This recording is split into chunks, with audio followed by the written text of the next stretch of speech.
आवाज आला पाहिजे. आहे का नाही चांगल्या बरोबर चांगले? ते म्हणायच्या राजूरच्या माईला तुमच्या संघटनेत नाही.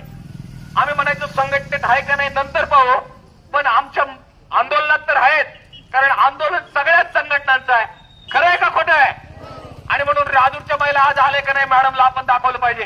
एकदा हात वर करून दाखवा की राजूरच्या पण महिला या मोर्चामध्ये आहेत की नाही. आणि सगळ्या करा, राजूरच्या ज्या महिला आहेत हात वर करा. अंगणवाडी एकजुटीचा, अंगणवाडी एकजुटीचा. त्यामुळे राजूरचे वेगळे, अकोल्याचे वेगळे, तुमच्या रेकॉर्डला ठेवा.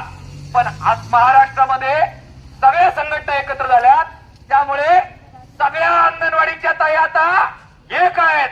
आणि आमची एक ताई जरी निवेदन द्यायला आली तरी ती संघटना म्हणून देत नाही, फक्त ती राजूरची म्हणून देत नाही, अकोल्याची म्हणून देत नाही, सुगावची म्हणून देत नाही, ती महाराष्ट्राच्या सगळ्या अंगणवाडीच्या वतीनं निवेदन घेते.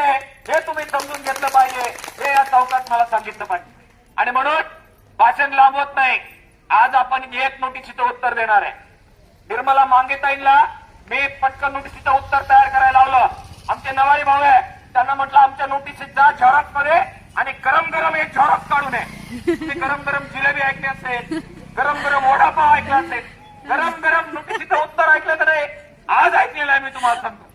आणि हे गरम गरम उत्तर इथे आपल्या एक प्रातिनिधिक तयार केलंय आणि मांगेताईंच्या हाताने आम्हाला द्यायचं. मुळात मांगेताईंच्या नावानं आम्हाला द्यायचं. का द्यायचंय त्याचं उत्तर नंतर सांगेल. परंतु मांगेताई लाल बावटा घेऊन इथे ठामपणानं उभे आहेत, मसेताई उभे आहेत, भांगरेताई उभे आहेत. या ज्या काही लढाऊ कार्यकर्ते आहेत त्याचं एक प्रातिनिधिक उत्तर आता आपण देणार. उत्तरात काय लिहिलेलं आहे? कायदेशीर उत्तर आहे, कायदेशीर उत्तर आहे. चला आम्ही मोर्चा काढला की म्हणता मोर्चा काढायचा नाही का? तर त्याच्यामुळे काय होतं, शासकीय काम मध्ये अडथळा येतो म्हटले. काय काम शासनानं दिलं आपल्याला? तर कुपोषण निर्मूलनाचं काम दिलं आहे की नाही? येतो. मग शासकीय काम आम्ही करतो का नाही? करतो. मग शासकीय काम जे करतात ते काय असले पाहिजे हो? शासकीय कर्मचारी काय असले पाहिजे हो? निवडले नाही तसं नाही. तुम्ही शासकीय काम करायचं, पण तुम्हाला आम्ही शासकीय कर्मचारी मानत नाही. हे बरं आहे. म्हणजे तुम्ही पंतप्रधानांचं काम करायचं, पण आम्ही म्हटलो की आम्ही तुम्हाला पंतप्रधान मानत नाही. तर चालेल का? नाही चालणार. पण ते चालायला पाहिजे अशी परिस्थिती महाराष्ट्रात आहे. काल मी पाहिलं आमचे पंतप्रधान आले नाशिकला. नाशिकला आले, आम्हाला कळालं की काहीतरी शेतकऱ्यांचं ऐकून घ्यायला आले असतील, कामगारांचं ऐकून घ्यायला आले असतील. मला एका पत्रकाराचा फोन आला. ते पत्रकार मित्र पण माझ्याकडून काय काय काय काय असं गोड बोलून घेतात. मगाशी पण एका झाला होता. ते म्हटले डॉक्टर काय ते पंतप्रधान येत आहेत, मग कांद्याचे शेतकरी दिले, तुम्ही काय बोलणार नाही असं कुठं असतं का म्हटले. एक बाईट करून पाठवा म्हणले आणि पंतप्रधानांना सांगा की तुम्ही कांद्यावर बोललं पाहिजे. मी आपला फोन घेतला. गरीब बिचारा माणूस वजन 45च्या पुढे कधी गेलं नाही हो. आणि मी कधीच कोणाला त्रास दिला नाही, बरोबर आहे की नाही? कधीच नाही देत कोणाला त्रास. मोबाईलवर बाईट केला, पाठवला. पंतप्रधान साहेब तुम्ही कांद्याच्या प्रश्नावर बोला, नाशिकमध्ये येत आहेत त्यामुळे शेतकऱ्यांच्या बद्दल बोला. नाही बोलले तर उद्रेक अटळ आहे. किती वाक्य बोललो, किती वाक्य बोललो, किती वाक्य बोललो. बाईट त्यांच्याकडे गेले. रात्री मी गपचूप बिचारा घरी नवलेवाडीला मुक्कामी गेलो, झोपायच्या तयारीत होतो. 12 वाजता फोन आला, म्हणले पोलीस तुमच्याकडे येत आहेत. रात्री आदल्या दिवशी 12 वाजता पोलीस माझ्या घरी, काळे साहेब पण घरी. आता माझं घर आपलं बारीकचं, त्याचा कसा झाड पाहिजे आणि त्याचं घर उंच पाहिजे. बिचारे आले आणि ते म्हटले डॉक्टर आता आम्ही तुम्हाला अटक करत आहोत, ताणबद्ध करतो. म्हटलं का बरं? ते म्हटले तुमच्यापासून मोदी साहेबांना धोका आहे म्हटले. आता माझं वजन केवढं, मोदी साहेबांचं वजन केवढं, काय धोका आहे का?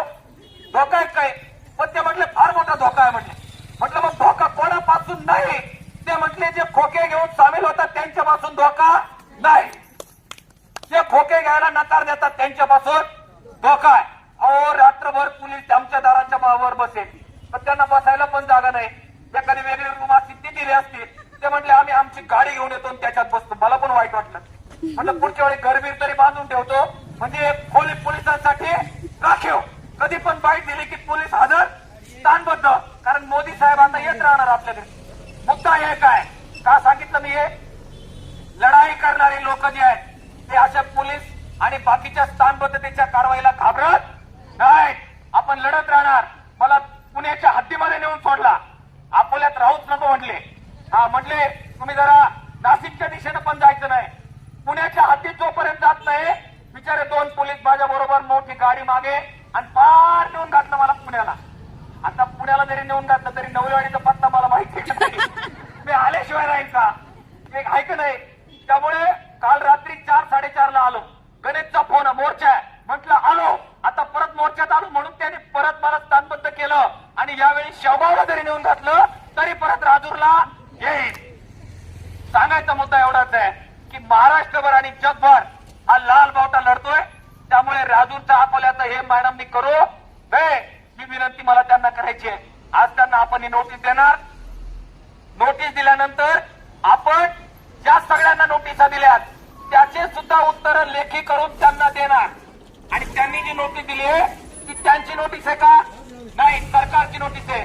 ती त्यांच्या कार्यालयाच्या समोर इथे येऊन चांगलं 2 लिटर राखेल आणि 3 लिटर डिझेल आणलंय ते टाकून जाणार, सोडणार नाही. आपण निर्णय केलेला आहे.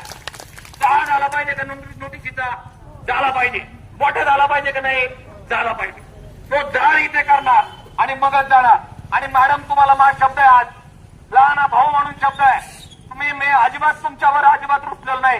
उलट तुम्ही आम्हाला जाग केलं, कार्यालय दाखवून दिलं. आता इथून पुढे गणेश 1 मोर्चा काढायचा नाही, 2 मोर्चे काढायचे. एक अकोल्याला काढायचा आणि एक राजूरला काढायचा. आणि अकोल्याला निमपट काढायचा, राजूरला दुप्पट काढायला सोडायचं नाही. आणि यावेळी आमच्या मागण्या मान्य करा.